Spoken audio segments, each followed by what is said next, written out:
Чаваш челги бурчухне тынже путмейін. Кодаму мелис, истяму И туган тел, и матур тел, әткәм әнкәмнең теле.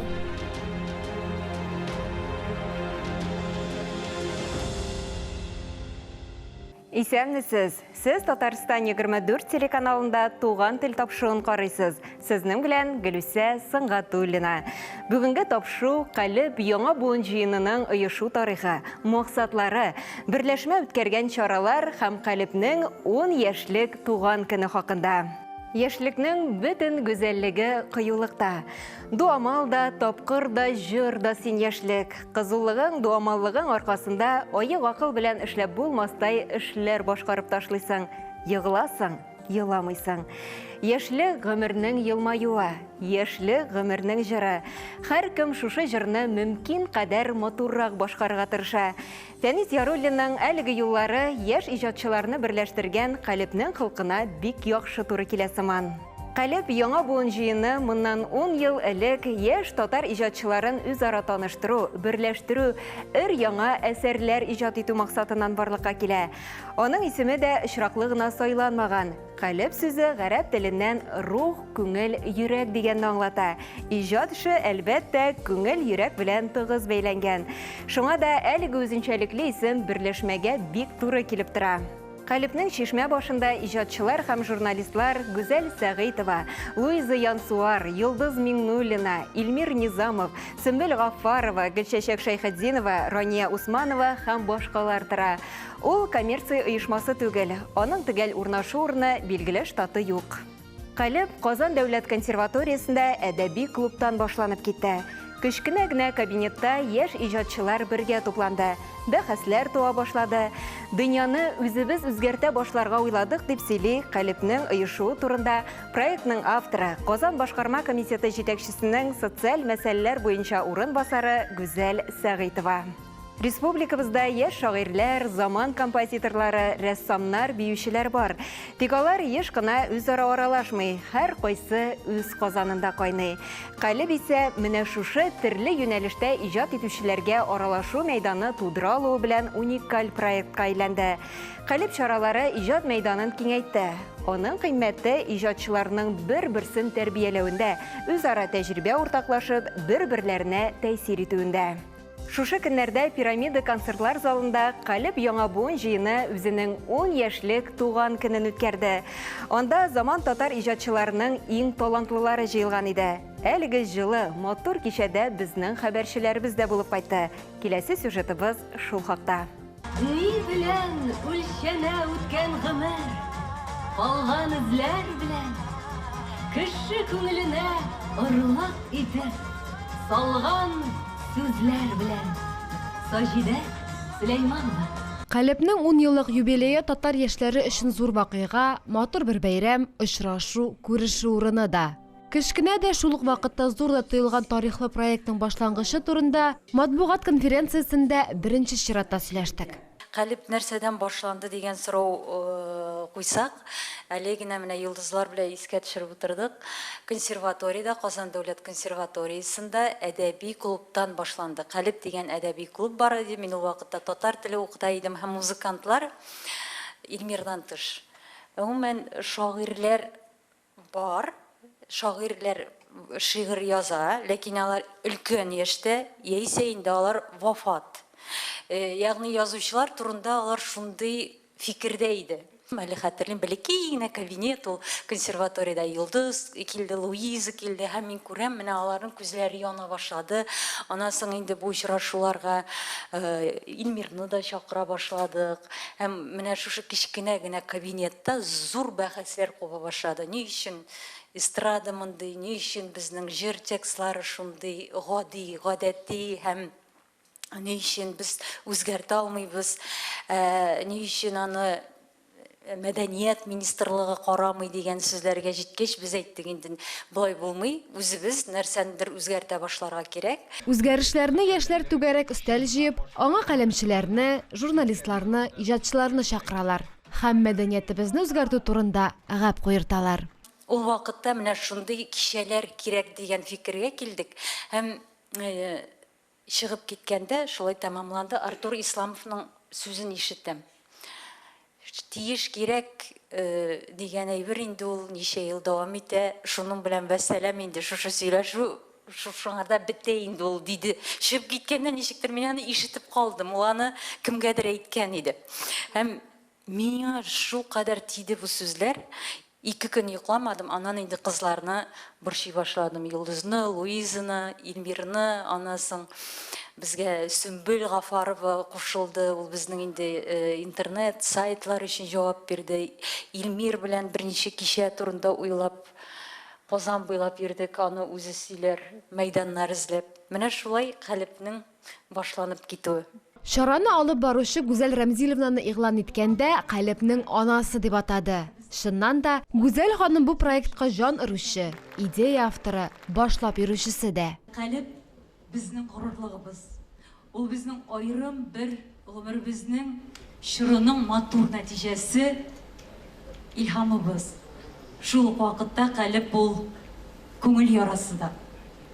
Чөнки бу еллар içinde аның белән генә шөгыльләнеп, аңа гына шушы юнәлешкә зур игътибар биргән булсак, әлбәттә инде бүгенге 10 еллыкны без бөтенләй башка дәрәҗәдә каршы алган булыр идек. Калип 10 еллык юлын үтә алган, татар яшьләренең күңелендә урынын тапкан, барысын бер йодрык итеп туплаган икән, димәк, бу тырышлыклар юкка түгелдер.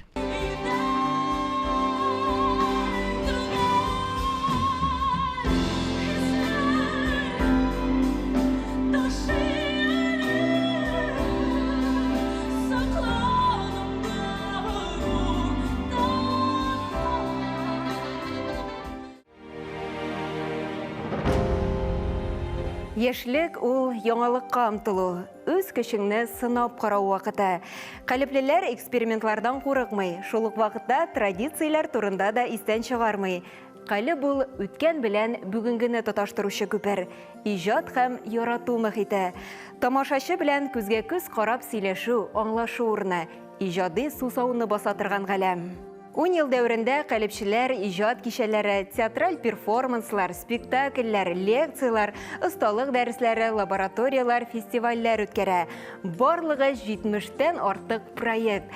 Биредә танышкан иҗатчылар берләшеп яңа әсәрләр иҗат итә. Шул исәптән 80ннән артык җыр языла. Гомумән, Калип киң аудиториягә таныш булмаган яңа исемнәрне ача. Аларга иҗат итү өчен җирлек тудыра, үзләрен таныту, иҗатларын тәкъдим итү мәйданы булып тора. Яңа гына сәнгать дөньясына килеп керүчеләр өчен бу искиткеч зур этәргеч. Гомумән, Калип татар мәдәниятен төрле яклап үстерүгә 10 ел эчендә бик зур көч куйды. Калипнең баштан ук үз-үзенә куйган планкасы шактый югары булды. Бәлки бу иң креатив, иң талантлы яшьләрнең берләшеп бер идея өчен януларыннан киләдер. Зур җиңүләр артында кыю идеялар һәм ихлас ышану ята. Талант һәм кыюлык калиплеләргә шактый ишекләрне ача. Беренче кичәләре үк Камал театры кадәр Камал театрында узу үзү күп нәрсә турында сөйли. Берләшмәнең беренче кичәсе бүгенге көндә инде зур эшләр башкарган, талантлы һәм танылган композитор Илмир Низамов иҗатына багышланган иде. 2013 елның май айында Камал театрының кече залында узган әлеге кичәдә Илмир белән бергә җырчылар Илмира Кәлимуллина, Рүзел Гатин, Айсулу Сәлманова, шагыйрә Йолдыз Миңнуллина, музыкант, композитор Ильяс Камал да чыгыш ясады. Әлеге шәхесләр инде бүгенге көндә татар мәдәниятенең йөзек кашына әйләнгән урта яшьтәге иҗатчылар. Тик Калиптә башланган дуслыклары бүген дә дәвам итә.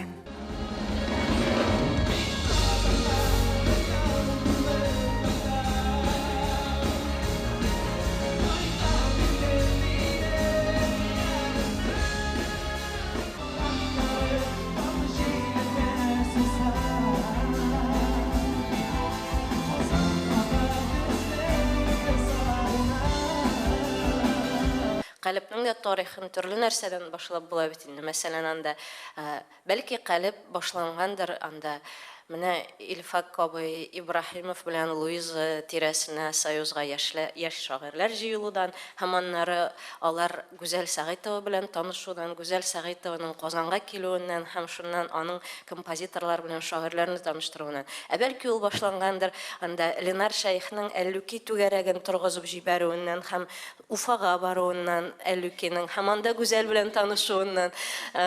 Тарихны төрлечә шулай тезеп була. Бәлки Каләп ул менә просто ул барлыкка килергә тиеш булгандыр да, һәм ул менә шулай калкып чыккандыр. Шуңа күрә миннән ни хәлләр дип, яхшыдыр бит диеп сорама, начар минем хәлләр. Әллә ничек? Фикер туплап булмый торган чак.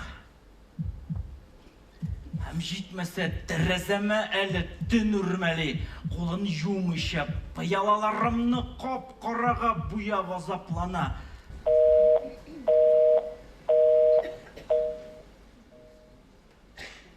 Шигырьде язылмый, җитмәсә.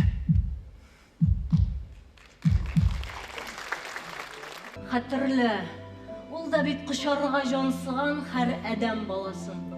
Тик гауга кубарып, кадаклап куйганнар җәелгән кулларын.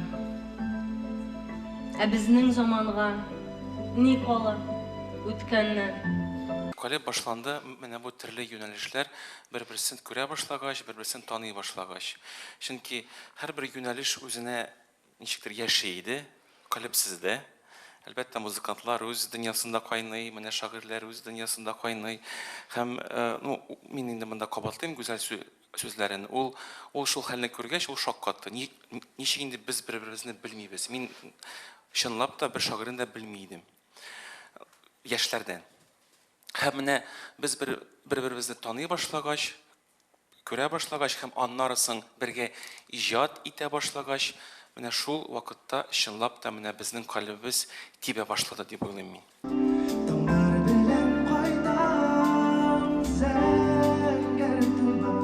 Бу чыннан да минемчә һәрбер иҗатчы күңелендә тагын илһамлану чыганагы булган мәйданчык иде. Менә хәтеремдә мин беренче тапкыр Илшат Рахимбайның кичәсенә барып, аның белән мәсәлән таныштым. Менә мин аның белән кайда таныша идем? Урамда син аның янына килеп, аның белән танышып, оралаша башламыйсың әлбәттә. Монда аның белән генә түгел, әле тагын күп кенә нидидер кызык шәхесләр белән шушы сәхнәдә танышып, алар белән оралашу башлавы чыннан да безнең өчен бик зур роль уйнагандыр дип уйлыйм мин. Мин бу җиргә бик килешәм, һәр кимчелек үзенчәлек. Шуңа көләм, шуңа җырлыйм, һәм йөгерәм кылычайып.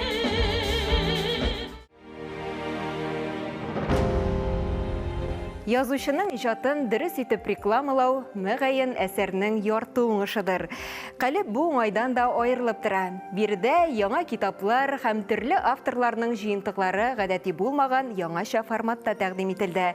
Шул рәвешле төрле елларда Луиза Янсуар иҗатына, Илмира Җәлилова, Рүзәл Мөхәммәтшин, Лилия Гыйбадуллинаның яңа китапларына, Анна Ахматованың татар теленә тәрҗемә ителгән шигырьләр җыентыгына, Ландыш Әбударованың Мандариннар китабына театральләштерелгән презентациялар үткәрелде. Үткән 10 ел эчендә Каләптә биючеләргә дә шактый мәйдан бирелде. Хореографик спектакльләр, перформанслар куелды.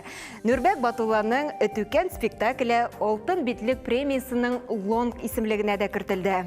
Спектакльләр темасын дәвам итсәк, Луиза Янсуар һәм Риздә Гариповның Каләптә эскиз буларак туган Карурман спектакле бүген дә Тинчурин театры репертуарында. Әлеге исемлеккә өстәп Нәфисә Исмәгыйлованың Сәрләүхәсез вербатимын, Илшат Сәитовның Ку рок спектаклен, Андрей Шетиковның Муса Майбит, Гөлназ Минкинаның Яшә, Әминә Миндиярованың Эшәү һәм Җәүдәт белән Зөбәрҗәт спектакльләрен атарга мөмкин. Яшь буын иҗатчыларына багышланган театральләштерелгән шигъри кичәләр дә шул исемлектә. Саны китсәң, эшләгән эшләре бик хисап. Мәсәлән, 2019 елда чыккан 21 гасыр тавышы дип аталган аудио китапны гына алыйк. Әлеге аудио җыентыкта күпме яшь язучы шагыйрьләрнең үз тавышлары белән яздырылган әсәрләре мәңгеләштерелде. Калипнең иң саллы проектларының берсе нәгаен безнең җыр лабораториясыдыр. Ул яшь башкаручыларны, шагыйрь һәм композиторларны берләштерде. 2019 елда узган беренче лабораторияда гала-концертка 20 җыр сайлап алынган иде. Лаборатория кысаларында шагыйрь, композитор, җырчы эшлеге җирәбә ярдәмендә сайланды. Әзер җырларны үз эшенең остасы булган жюри бәяләде. Калиплеләр татар эстрадасын яңа профессиональ җырлар белән байыту хыялын проект ярдәмендә тормышка ашырды. Сүз уңаеннан безнең җыр лабораториясы быел да үткәрелә. Лабораторияның инде 2 этабы узган, язга таба гала-концерт көтелә. Битлекләр сез туа кеше бу дөньяга. Чиста уйлар ачык йөзе белән туа. Бер нидән дә, бер кемнән дә курыкмыйча, тик хакыйкать эзләп кеше юлга чыга.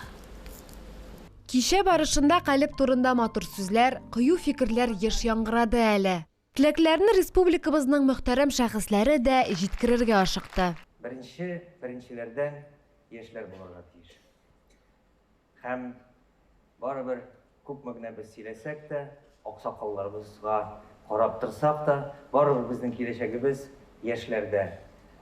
Әгәр дә безнең Галиәскәр Камал театрында, Аллаһка шөкер, яшьләр күп. Һәм без шанабыз, яшьләр булган чиракта театрыбызда, мәдәниятебездә алга барачак, үлмәячәк, яшәячәк. Ә инде Калипкә килгәндә, аның юл башы барыбер безнең театр белән бәйле. Моннан менә 10 ел элек Гүзәл Сагитова килеп, үзенең менә проектын тәкъдим иткән иде. Һәм мин бүген дә әйтә алам, Галиәскәр Камал театрының ишекләре менә бу проектларга һәм әлбәттә Калипкә беренче чиратта безнең ишекләребез ачык.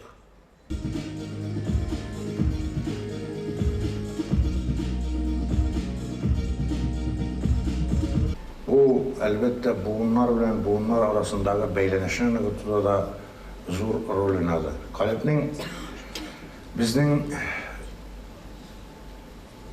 әдәбият сәнгать тарихында үз урыны бар. 10 ел гомер инде ул аз гомер түгел. Әлбәттә теге тарих киңлекләрен айкасаң, ул бер мизгел генә, ләкин менә бүгенге әдәбиятның, бүгенге сәнгатьнең торышына йогынтысы хәзердән күренә һәм киләчәктә тагын да ныграк күренер.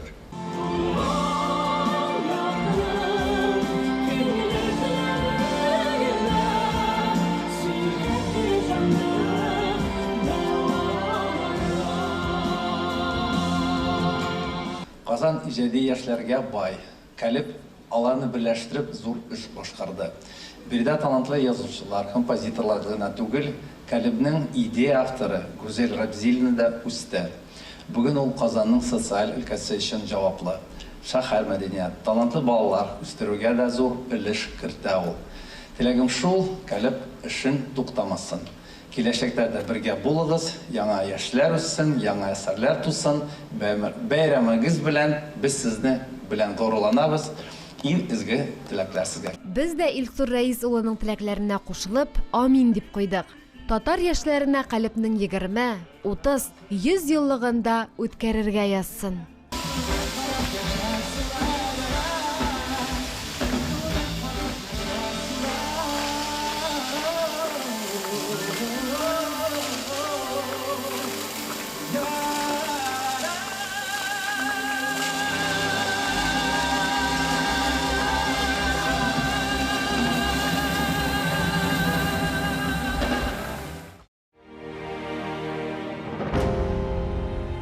Шушының белән тапшыруыбыз ахырына якынлашты.